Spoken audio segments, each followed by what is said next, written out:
So we have been very effective in developing new legislation and new policy at our city level around pesticide exposure and pesticide notification in schools and in neighborhoods, diesel retrofits on buses, school buses, off-road construction vehicles. So that has been very important. Promoting the state and city sponsorship of green buildings that improve indoor air quality. So we have used the findings around environmental exposure in this neighborhood to really improve air quality and the access to toxics for all New Yorkers and also nationally as well.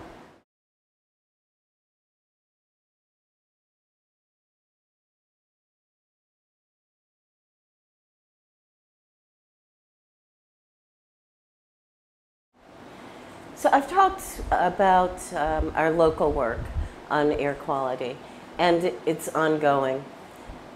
But we've also been able to expand our work within the national environmental justice movement. And movement building for us is very, very important and a key part of our work and the way we do our work. Working with the hundreds of grassroots groups around this country who have the same issues primarily has been life-changing. It's been exhilarating.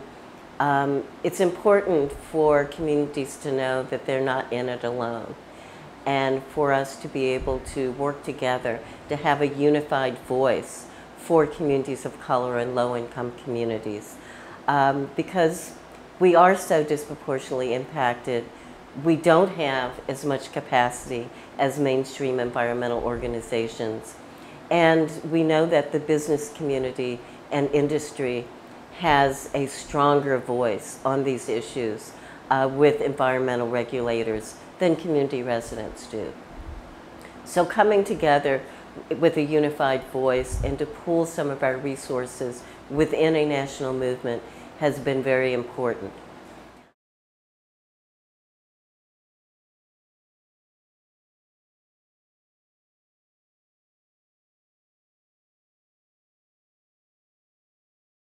My organization here at We Act, we work on issues that we have expertise on to mobilize the movement. So we have developed a environmental justice leadership forum on climate change because climate justice is such an important issue today. And of course, climate justice comes out of our air quality work. It comes out of the need to reduce our carbon footprint. And it comes out of the understanding that climate change will impact the most vulnerable communities first and hardest.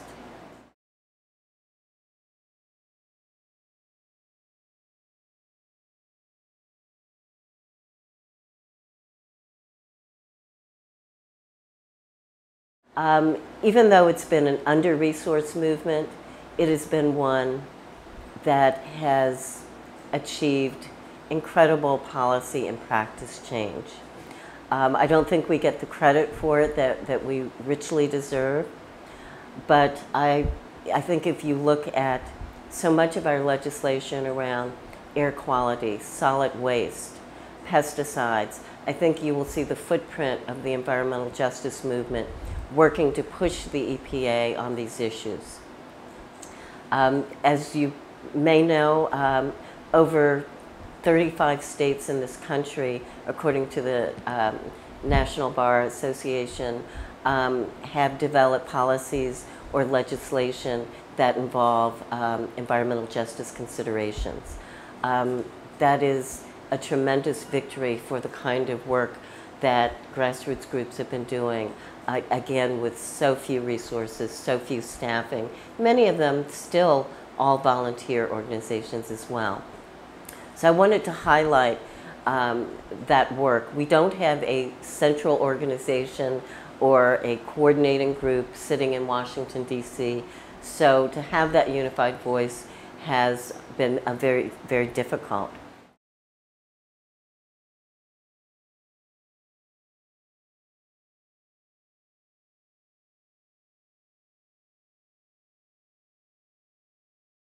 I think we'd have to believe, looking at the research, that many of our standards are not set low enough. If we believe that our air quality is meeting certain standards yet, because of that very air quality, babies are being born with genetic alteration and sensitized already to certain pollutants, that would say to me that our standards are not strict enough. So that is a place to start. However, we see a variety of research that tells us there's certain kinds of problems, and it still isn't enough to create a change in policy and practice. I'd also say that another very important issue for or concern of the environmental justice community is the issue of cumulative impact. When we think about new policies and new regulation, one problem we've had is that environmental regulators think of regulation media by media. So we regulate a facility that's emitting air pollution, or a facility that's emitting water pollution, or contaminating the soil. Because our regulatory system is one that grants a permit for you to pollute a certain amount. And so in the environmental justice community, we understand that you've got, in one neighborhood, you've got all these facilities that have a permit to pollute, but no one has, and each one of them, perhaps, is under the regulation, so they are legally polluting, but no one looks at the cumulative impact of all of those facilities together. And what is that impact? And because certain communities are disproportionately impacted, we know that they have more of these facilities. And so nobody's looking at the impact of all of them together. And if you looked at that impact, you might say, this community can't bear another facility. And so there might have to be a moratorium there. So we've got to really look differently at how we allow pollution. And that is just at the foundation of the environmental justice movement, that whole concept of how do we measure cumulative impact.